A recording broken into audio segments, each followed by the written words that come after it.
Hello everyone, welcome to our channel. आज की इस वीडियो में हम क्लास 10 साइंस के third chapter metals and non metals से एक्टिविटी 3.7 को समझेंगे और उससे रिलेटेड कुछ क्वेश्चंस भी सॉल्व करेंगे। ओके, तो चलिए स्टार्ट करते हैं। एक्टिविटी में हमसे बोला गया है कि हमें 3 नॉन मेटल्स के सैंपल्स कलेक्ट करने हैं। जैसे कार्बन का आप कोई सा भी एलोट्रॉफ ले सकते हैं, जैसे कोल या फिर ग्रेफाइट। एलोट्रॉफ ऐसे एलिमेंट्स को बोलते हैं जो कि एक से ज़्यादा फिजिकल स्टेट में एग्जिस्ट करते हैं। जैसे एग्जांपल है कार्बन।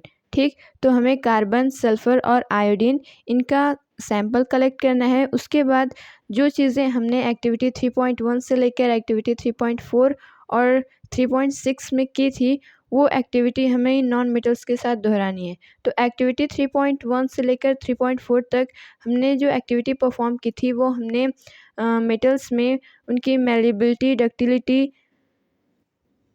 और भी कई फिज़िकल प्रॉपर्टीज़ को चेक करने के लिए किया था।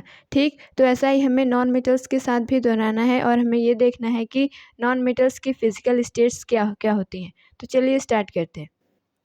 तो जब हम कार्बन का कोई भी एलोट्रॉफ लेंगे या फिर हम ग्रेफाइट लें या फिर कोल, इन दोनों का जो सिंबल होता है वो हम कार्बन से ही डिनोट करेंगे, क्योंकि ये कार्बन के ही एलोट्रॉफ है। ठीक, तो इनका सिंबल हो गया C।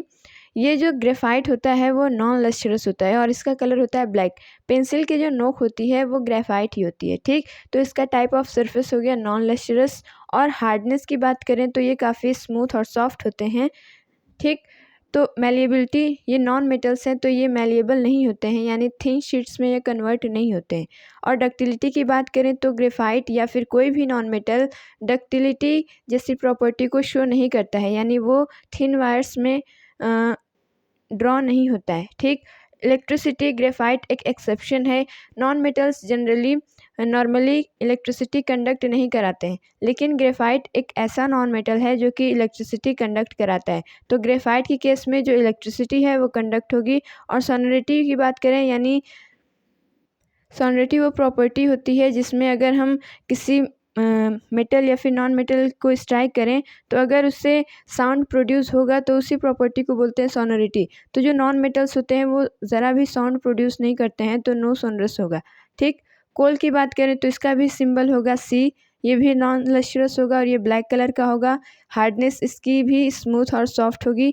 मैलिएबल और डक्टिलिटी इनमें नहीं देखने को मिलेगी और ये इलेक्ट्रिसिटी भी कंडक्ट नहीं कराते हैं और न ही इनमें सोनोरिटी होती है।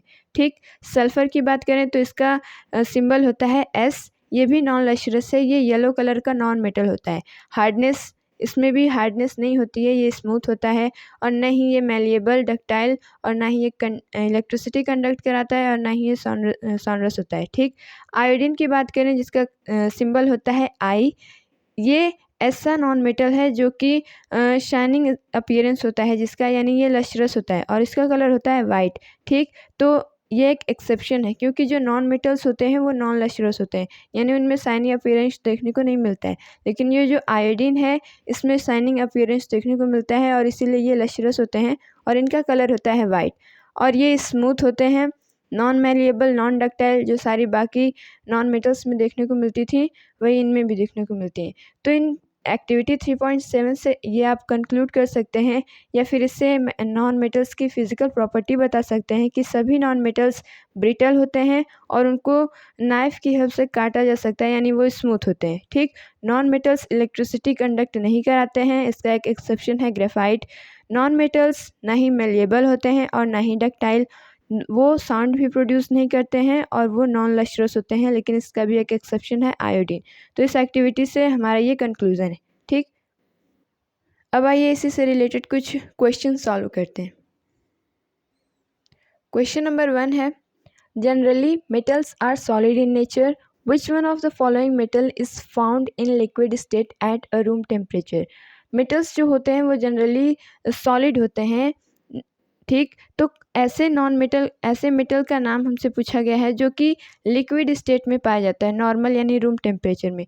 तो ऑप्शन दिया गया हमारे सामने सोडियम, आयरन, Cr और Hg यानी मरकरी। तो इनमें से जो ऑप्शन डी है Hg, ये करेक्ट होगा। मरकरी एक ऐसा मेटल है जो कि लिक्विड स्टेट में पाया जाता है। ठीक, question number 2, which of the following non metal is lustrous. इनमें से कौन सा ऐसा नॉन मेटल है जो कि लशरस होता है। तो अभी हमने पढ़ा कि आयोडीन, जिसका सिंबल होता है आई, ये ऐसा नॉन मेटल है जो कि लशरस होता है। ठीक, थर्ड क्वेश्चन पे आते हैं। An element A is soft and can be cut with a knife. कोई एक एलिमेंट है, यहाँ पे ये नहीं बताया गया है कि वो मेटल है या फिर नॉन मेटल। ठीक, कोई एक एलिमेंट ए है जो कि सॉफ्ट है और उसे नाइफ से कट किया जा सकता है। This is very reactive to air, can not be kept in open air. और ये बहुत ज़्यादा रिएक्टिव होता है जिसकी वजह से इसे ओपन एयर में एक्सपोज नहीं किया जाता है। ठीक, इसके बारे में कुछ बातें हमें बताई गई हैं। It reacts vigorously with water, और ये वाटर के साथ भी बहुत तेज़ी से रिएक्ट करता है। Identify the element from the following. इनमें से ऐसा कौन सा एलिमेंट है ये हमें पता करना है। ठीक, तो मैग्नीशियम ज़्यादा रिएक्टिव नहीं होते हैं और ना ही ये इतने सॉफ्ट होते हैं कि हम उसे नाइफ से काट सकें, तो ये नहीं होगा। सोडियम की बात करें तो ये एक ऐसा मेटल है जो कि बहुत सॉफ्ट होता है। और सोडियम, लिथियम, ये कुछ ऐसे मेटल हैं जिनको हम नाइफ की हेल्प से काट सकते हैं। ठीक, तो इसमें से जो ऑप्शन बी होगा सोडियम Na, ये करेक्ट होगा। Na जो होता है वो बहुत रिएक्टिव होता है जिसकी वजह से ये अगर एयर के कांटेक्ट में आया तो वो फायर कैच कर लेता है। इसी वजह से इनको केरोसिन ऑयल में रखा जाता है इनको प्रोटेक्ट करने के लिए। ठीक, तो इनके बारे में कुछ इन्फॉर्मेशन गिवन थी, ये सोडियम के बारे में ही है। सोडियम बहुत ज़्यादा रिएक्टिव होता है एयर से, इसीलिए इसको ओपन एयर में नहीं रखा जाता और ये वाटर के साथ भी बहुत तेज़ी से रिएक्ट करता है। तो इसमें से जो ऑप्शन बी है वो करेक्ट है। आगे बढ़ते हैं। Question number 4, the electronic configuration of 3 elements X, Y and Z are. X का इलेक्ट्रॉनिक कन्फिगरेशन है 2 और 8, Y का है 2, 8, 7, Z का है 2, 8 और 2। Which of the following is correct. यहाँ पर कुछ एलिमेंट्स हैं, इनका हमें इलेक्ट्रॉनिक कन्फिगरेशन दिया गया है। इलेक्ट्रॉनिक कन्फिगरेशन आप लोगों ने क्लास 9th में पढ़ा होगा। ठीक, तो इसी की बेसिस पे हमें ये बताना है कि इस ऑप्शन में से कौन सा करेक्ट है। ठीक, तो X is a metal. X की बात करें तो इसका जो इलेक्ट्रॉनिक कन्फिगरेशन है वो 2 और 8 है, यानी ये अपने ऑक्टेट को फुलफिल कर रहा है। तो ये नोबल गैस है, इसलिए ये मेटल नहीं होगा, तो ये गलत हो गया। वाई, ऑप्शन नंबर बी है Y is a metal. Y की इलेक्ट्रॉनिक कन्फिगरेशन की बात करें तो ये है 2, 8, 7। इसके जो वैलेंस शेल हैं उसमें 7 वैलेंस इलेक्ट्रॉन है और 7 होने की वजह से यानी ये 4 से ज़्यादा हैं तो ये नॉन मेटल होंगे, न कि मेटल। तो वाई वाला भी इनकरेक्ट है। Z is a non metal. Z को नॉन मेटल बताया गया है जबकि ये Z मेटल है क्योंकि इसका वैलेंस शेल में 2 इलेक्ट्रॉन है। 2 इलेक्ट्रॉन 4 से कम है। ठीक, 4 से कम होने की वजह से ये मेटल है, न कि नॉन मेटल। तो ये ऑप्शन भी करेक्ट है। लास्ट ऑप्शन है Y is a non metal and Z is a metal. Y is a non metal, सही बात है, और Z एक मेटल। ये ऑप्शन जो डी है वो करेक्ट होगा। ठीक, बढ़ते हैं अगले क्वेश्चन की तरफ। Electrical wires have a coating of an insulating material. The material generally used in. ये जो इलेक्ट्रिक वायर्स होते हैं उन पे एक इंसुलेटिंग मटेरियल की कोटिंग होती है। ठीक, वो जो मटेरियल होता है वो कौन सा है ये हमें बताना है। ऑप्शन है sulphur, graphite, PVC, all can be used. तो एक्टिविटी 3.6 में आप लोगों ने पढ़ रखा था कि ये जो पॉलीविनाइल क्लोराइड होते हैं पीवीसी, इनका इस्तेमाल किया जाता है वायर को कोटिंग के लिए ताकि वो डायरेक्ट कांटेक्ट, ह्यूमन कांटेक्ट से वायर को यानी इलेक्ट्रिक करंट को बचा सके। तो इसमें से ऑप्शन सी करेक्ट होगा। आगे बढ़ते हैं। ये असर्शन रीज़न वाला क्वेश्चन है।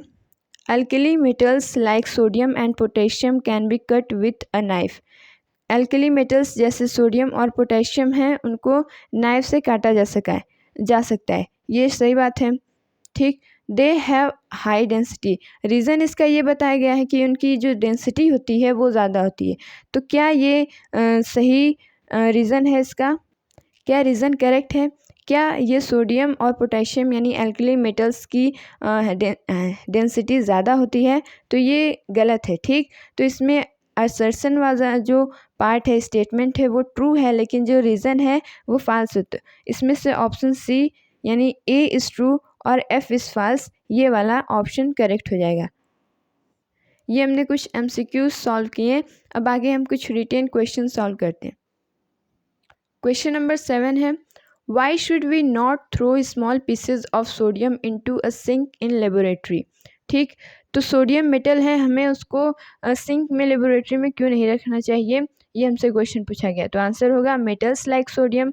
जो सोडियम होता है वो बहुत रिएक्टिव होता है और ये कोल्ड वाटर के साथ बहुत तेज़ी से रिएक्ट करता है और उसमें जो रिएक्शन देखने को मिलता है हमें वो बहुत हाईली एक्सोथर्मिक होता है और उसमें हाइड्रोजन भी इवॉल्व होती है और ये हाइड्रोजन फायर भी कैच कर सकती है। तो ये जो एक्सीडेंटल फायर होती है उसी को प्रिवेंट करने के लिए हम ऐसा करते हैं। ठीक, तो ये इसका आंसर है।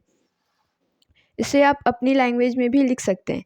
क्वेश्चन नंबर 8 है, इसका 3 पार्ट्स है। पहला है, write two properties of gold which make it most suitable metal for ornaments. ये जो गोल्ड होता है इससे ज्वेलरी बनाने के लिए इस्तेमाल किया जाता है। तो गोल्ड में ऐसी कौन सी प्रॉपर्टीज़ हैं, हमें 2 प्रॉपर्टीज़ बतानी है जिसकी वजह से इसका इस्तेमाल ऑर्नामेंट्स यानी ज्वेलरीज बनाने में किया जाता है। तो जो प्रॉपर्टी होगी, पहला तो ये कि ये बहुत ज़्यादा अनरिएक्टिव होते हैं मेटल्स, जिसकी वजह से वो एयर के साथ रिएक्ट नहीं करते हैं और उन पे कोई ऑक्साइड की लेयर नहीं बनती है। लेयर न बनने की वजह से इनका अपीयरेंस डल नहीं होता है, इसी वजह से इनका यूज़ किया जाता है। तो gold is an reactive metal and therefore does not lose its shiny shine easily. ठीक, तो पहला रीज़न ये हो गया, पहली प्रॉपर्टी ये हो गई। दूसरा है, gold is the most ductile metal which make it the best choice for making ornaments. और ये जो गोल्ड होता है वो मोस्ट डक्टाइल मेटल होता है, यानी उसको अलग अलग शेप हम दे सकते हैं आसानी से। डक्टिलिटी एक ऐसी प्रॉपर्टी होती है जिसमें किसी मेटल को फिर किसी एलिमेंट को थिन वायर्स में कन्वर्ट किया जा सकता है। ठीक, तो दूसरी प्रॉपर्टी गोल्ड की ये है जिसकी वजह से इसका यूज़ ऑर्नामेंट्स बनाने में किया जाता है। सेकेंड पार्ट है इस क्वेश्चन का, name 2 metals which are best conductor of heat. ऐसे 2 नॉन मेटल्स के नेम बताइए जो कि बेस्ट कंडक्टर ऑफ हीट हैं। तो हमारी NCERT में गिवन है सिल्वर और कॉपर। ये ऐसे मेटल्स हैं जो कि बेस्ट कंडक्टर ऑफ हीट हैं, यानी ये हीट को काफ़ी अच्छी तरीके से पास कराते हैं। ठीक, थर्ड पार्ट है, name 2 metals which melt when you keep them on your palm. ऐसे 2 मेटल्स के नेम बताइए जो आपकी हथेली पे रखते ही वो उनकी हीट से मेल्ट हो जाते हैं, पिघल जाते हैं। ठीक, तो ये इनका एग्जांपल है गैलियम और कैल्शियम। गैलियम और कैल्शियम ऐसे मेटल्स हैं जो जिनकी डेंसिटी काफ़ी लो होती है। ठीक, और जिसकी वजह से ये अगर आप अपनी हथेली पे रखेंगे तो ये उसकी एनर्जी, उसकी हीट से ही मेल्ट होना शुरू हो जाती है। तो इसका आंसर होगा गैलियम और कैल्शियम। लास्ट एक क्वेश्चन है, MCQ है, the metal which is stored in kerosene. ऐसा मेटल का नाम बताइए जो कि केरोसिन में स्टोर किया जाता है जिसको। तो अभी हमने पढ़ा कि जो सोडियम मेटल होता है उसको हम केरोसिन में स्टोर करते हैं। रीज़न क्या बताया आपने, क्योंकि एक्सीडेंटल फायर को प्रिवेंट करना होता है इसलिए। Question number 10, why do metals conduct electricity. Metals electricity conduct क्यों कराते हैं। ये हमें पता है कि मेटल्स की ये फिज़िकल प्रॉपर्टी है कि वो इलेक्ट्रिसिटी कंडक्ट कराते हैं, लेकिन क्वेश्चन ये बनता है कि वो इलेक्ट्रिसिटी कंडक्ट कराते क्यों हैं। तो इसका आंसर ये हो जाएगा कि जो मेटल्स होते हैं उनके पास 4 इलेक्ट्रॉन्स होते हैं, यानी उनके वैलेंस सेल में या तो 1 इलेक्ट्रॉन होगा या तो 2 होगा या फिर 3 होगा। ठीक, 4 से कम होगा। और ये जो इतने कम नंबर में होते हैं ये, इसी वजह से इनको फ्री इलेक्ट्रॉन्स बोलते हैं। तो मेटल्स इलेक्ट्रिसिटी इसीलिए कंडक्ट कराते हैं क्योंकि उनके पास फ्री इलेक्ट्रॉन्स होते हैं और जिसकी वजह से ये आसानी से फ्लो कर जाते हैं और इलेक्ट्रिसिटी कंडक्ट होती है। ठीक, आई होप आपको ये क्वेश्चंस और ये एक्टिविटी अच्छे से समझ में आई होगी। Thank you, thanks for watching.